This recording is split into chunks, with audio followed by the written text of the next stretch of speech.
આજે ગુજરાત વિધાનસભામાં ઐતિહાસિક કહી શકાય એવો દિવસ છે। પ્રાકૃતિક કૃષિ પરિસંવાદ રાજ્યનું અલગ અલગ ક્ષેત્રે નેતૃત્વ કરતું, દાખલા કે પ્રતિનિધિત્વ હોય તો સંસદ સભ્યો, વર્તમાન ધારાસભ્યો, પૂર્વ ધારાસભ્યો, પૂર્વ સંસદ સભ્યો, અલગ અલગ ક્ષેત્રે જે નેતૃત્વ કરી રહ્યા છે એવા તમામ લોકો, વાઇસ ચાન્સલરશ્રીઓ, વિવિધ વર્ગના ક્ષેત્રના લોકો, કિસાનો, કિસાન સંગઠનો, એ બધા આજે પ્રાકૃતિક કૃષિ સંવાદ માનનીય અધ્યક્ષ શ્રી શંકરભાઈ ચૌધરી દ્વારા માનનીય મુખ્યમંત્રી ભૂપેન્દ્રભાઈની સંમતિથી આજે મહામહિમ રાજ્યપાલ પ્રાકૃતિક કૃષિના ઋષિ તરીકે એક તપસ્વી મહાપુરુષ એ ગુજરાત રાજ્યના રાજ્યપાલ છે। આપણા સૌ માટે ગૌરવની વાત છે। 19 ગામની અંદર પ્રત્યક્ષ રીતે રાત્રિ રોકાણ કરીને જેમણે ગામને ઢંઢોળવાનો પ્રયાસ કર્યો છે, એમને દિશા દર્શન આપવાનું સફળતાપૂર્વકનું કામ કર્યું છે। જનજાગૃતિ, સ્વચ્છતા હોય, વૃક્ષારોપણ હોય, સામાજિક સમરસતા હોય અને પ્રાકૃતિક કૃષિના પરિસંવાદ, આ સિવાય પણ દરેક જિલ્લાઓમાં, દરેક જગ્યા ઉપર એમણે પોતાની જાતને ઘસીને પ્રાકૃતિક કૃષિ આત્મસાત કરી છે। હું માનનીય વડાપ્રધાન નરેન્દ્રભાઈ મોદી સાહેબ, જેની સૌથી નજીક, દિલની સૌથી નજીક કોઈ હોય તો પ્રાકૃતિક કૃષિ છે। 1 એકર ની અંદર શરૂઆત થાય એ વાત એમણે કરી કે પ્રાકૃતિક કૃષિ 1 એકરથી શરૂ કરીએ, પરિણામો જોઈએ। વડાપ્રધાનશ્રીએ મિશન તરીકે લીધું છે। હું વડાપ્રધાનશ્રીનો વિશેષ એટલા માટે આભાર માનું છું કે આ નરેન્દ્રભાઈ છે, રાસાયણિક ખાતર, જંતુનાશક દવા નેશનલ ને ઇન્ટરનેશનલ મોટી લોબી છે। અત્યાર સુધી કોઈ દેશના વડાપ્રધાન એ લોબીની સામે, એટલે કે દેશની જનતાના હિત માટે ખુલ્લાની અંદર પ્રાકૃતિક ખેતી અપનાવીને રાસાયણિક ખાતર, જંતુનાશક દવાઓ એનો ઉપયોગ નહીં કરવાનું કહેનાર કોઈ વડાપ્રધાન હોય તો મોદી સાહેબ।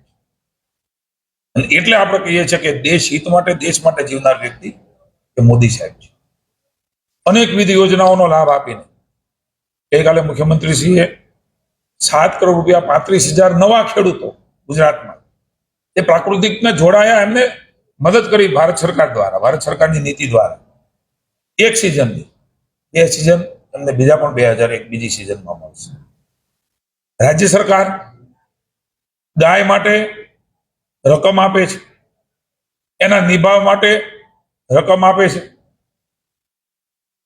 1000 રૂપિયાની આસપાસ એ રકમ, 10,000 જેટલી ગાય માટે, કારણ કે ગાય આધારિત ખેતી એટલે પ્રાકૃતિક ખેતી છે। 800 કરોડ રૂપિયા એ રાજ્યએ પ્રાકૃતિક ખેતીની ગાય માટે લઈને સહાયો એ સરકારે કરી છે, નિભાવણી માટે પણ મદદ કરી છે। મને આનંદ છે કે આજે વર્તમાન ધારાસભ્યો સહિત સવારે 10 થી 12નું જે સેશન રહ્યું છે, અભૂતપૂર્વ રહ્યું છે, અવિસ્મરણીય રહ્યું છે। હું પત્રકાર મિત્રો તમારો પણ આભાર માનું છું, અલગ અલગ ક્ષેત્રમાંથી આવેલા લોકોનો પણ આભાર માનું છું। પ્રાકૃતિક કૃષિ ખાતે આપણે અહીંયા જોઈએ છે કે પહેલી વખત પ્રાકૃતિક કૃષિ માટેનો અહીંયા એ સ્ટોલ ઉભા થયા છે। કેટલા ઉત્સાહથી ખેડૂતો વાત કરી રહ્યા છે। પ્રકૃતિની પૂજા એટલે પ્રાકૃતિક ખેતી, સર્વજન હિતાય, સર્વજન સુખાય, સર્વપક્ષી રીતે આ કાર્યક્રમમાં હું માનની મહામહિમ રાજ્યપાલશ્રીએ ટાઈમ આપ્યો એટલે આભાર માનું છું। મેં ગૃહમાં પણ આ વાત કરી છે। માનનીય અધ્યક્ષ શ્રી શંકરભાઈનો આભાર માનું છું। સાલસ, નિખાલસ અને સારા કામ માટે હંમેશા તત્પર એવા માનનીય મુખ્યમંત્રી ભૂપેન્દ્રભાઈનો આભાર માનું છું। ઉપાધ્યક્ષ આદરણીય પુણેશભાઈ, સંસદીય મંત્રી શ્રી, નાયબ મુખ્યમંત્રી શ્રી હર્ષભાઈ વગેરેનો ઋણ સ્વીકાર કરું છું। અને આ અભિયાનના પ્રણેતા એવા મહામહિમ રાજ્યપાલ છે, જેને વાતાવરણ બનાવ્યું છે એન્ટર થવાનું। બધાને ખબર છે કે હવે હું જે ખાઈ રહ્યો છું, હું જે પી રહ્યો છું એ ઝેર છે। આ વાતાવરણમાં એન્ટર થવા માટેનો આજનો કાર્યક્રમ એ ખૂબ મહત્વનો સાબિત થવાનો છે. રાસાયણિક ખેતી, પ્રાકૃતિક ખેતીનો તફાવત એમણે સુપેરે સારી રીતે સમજાવ્યો છે. જૈવિક ખેતીનો તફાવત જેમણે સમજાવ્યો છે. ઓર્ગેનિક ખેતીનો તફાવત સમજાવ્યો છે. સરળ અને સામૂહિક પ્રયાસના ભાગરૂપે તંદુરસ્તીના દ્વાર ખોલનારું આજનો ઐતિહાસિક પ્રસંગ બની રહેશે. માનની રાજ્યપાલ શ્રી, માનની અધ્યક્ષ શ્રી, માનની મુખ્યમંત્રી શ્રી વિશેષ માર્ગદર્શન આપ્યું છે અને આ પ્રેરણાદાયી કાર્યક્રમ માટે હું પુનઃ એકવાર આભાર માનું છું. ને આજે મારા વિભાગે પણ મુખ્યમંત્રીના માર્ગદર્શન નીચે 500 ગામ રાજ્યના પ્રાકૃતિક ખેતી થઈ રહી છે. આટલા ખેડૂતોના અલગ, પણ એક ગામ પણ હોઈ શકે, એક ગામમાં સંપૂર્ણપણે એ ખેડૂતો પ્રાકૃતિક ખેતી અપનાવતા થાય એના માટેનો આજે નિર્ણય કર્યો છે. આજે એની મેં વાત જાહેરમાં કરી છે. માનની મુખ્યમંત્રીશ્રીએ એના માટે અમને અલગથી રૂપિયા ફાળવવાની પણ મંજૂરી આપી છે અને એટલા માટે મને આનંદ છે કે આવા અનેક નિર્ણયો જીજીઆરસી ડીપ ઇરિગેશન અમારા વિભાગ દ્વારા હવે થવાનું છે, જે સીધી પ્રાકૃતિક ખેતી સાથે, કૃષિ સાથે જોડાયેલું છે. આપણા ધ્યાનમાં હશે કે Gujarat agro business policy token રૂપિયા અત્યારે રાખ્યા, પણ 1300 કરોડથી પણ વધારાની રકમ એ અમારા ખાતામાં આવશે. માઇક્રો, સ્મોલ અને મીડિયમ આ બધી જ ઇન્ડસ્ટ્રીઝ એટલે કે પ્રાકૃતિક ખેતી સાથે જોડાયેલા લોકો એ વેલ્યુ એડિશન કરી શકે એમના માટે થઈને આ એગ્રો બિઝનેસ પોલિસી સૂચનો પણ ખૂબ સારા થયા છે ધારાસભ્યશ્રીઓ દ્વારા અને એ ખૂબ મહત્વની સાબિત થવાની છે. ત્યારે આવનારા સમયની અંદર માનની મોદી સાહેબના આ મિશનને, માનની મુખ્યમંત્રીશ્રીના મિશનને, માનની મહામહિમ રાજ્યપાલશ્રીના માર્ગદર્શન નીચે અમે મારું ખાતું એ સુપેરે આગળ વધવાના છે. મારી આપના થકી સૌને વિનંતી છે, આપને પણ મેં પ્રાકૃતિક કીટ આપી છે.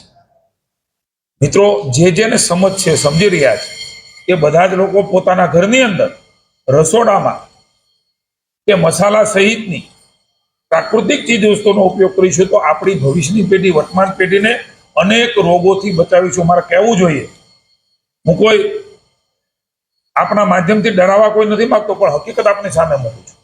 700 થી પણ વધારે કેસો રોજ કેન્સરના ગુજરાતમાં નવા આવી રહ્યા છે. નવા કહું છું મિત્રો. આ જો પ્રસરશે એમાં મોટો ભાગ એ આ પ્રકારના ઉત્પાદનના ખાદ્ય સામગ્રીથી થઈ રહ્યો છે. મિત્રો, આને અટકાવવાની જવાબદારી આપણે સૌની છે. ત્યારે સૌ સાથે મળી અનેક રોગના ભોગ બની રહ્યા છે. એમાં મૂળ ઘણો બધો મોટો ભાગ એ આ પ્રકારનું આપણું ખાદ્ય ખોરાક છે.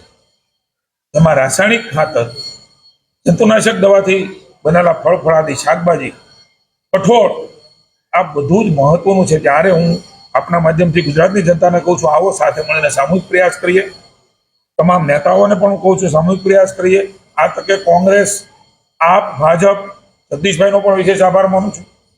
કોંગ્રેસ પક્ષના ભાઈ શ્રી તુષારભાઈ, ભાઈ શ્રી અમિતભાઈ, ભાઈ શ્રી શૈલેષભાઈ, ભાઈ ચેતર વસાવા, આપના બધાનો ઋણ સ્વીકાર કરું છું. બધું જ ભૂલીને સાથે મળીને આજે આ સેમિનારમાં માત્ર ભાગ નથી લીધો, એ સંકલ્પ સાથે આગળ વધવાનો, કટિબદ્ધતા સાથે આગળ વધવાનો પણ બધાએ નિર્ણય કર્યો છે. ત્યારે મને આનંદ છે, એક સુંદર વાતાવરણ બન્યું છે. ત્યારે ડરાવવા માટે નથી કહેતો, પણ ડરવું પડે એવી સ્થિતિ એ છે જ. આનો સ્વીકાર આપણે કરવો પડશે.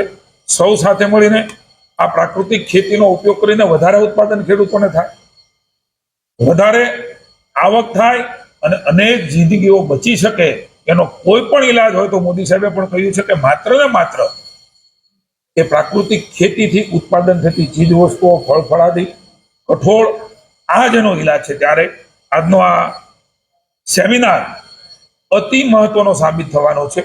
રાજ્યની અંદર મન બનાવવાનું કામ આ સેમિનાર કરશે. માણસનું મન ન બને ત્યાં સુધી ક્યારેય કાર્ય સફળ થતું નથી. હું આપના માધ્યમથી આપ સૌને પણ વિનંતી કરું છું, આ એક વખતનું કામ નથી.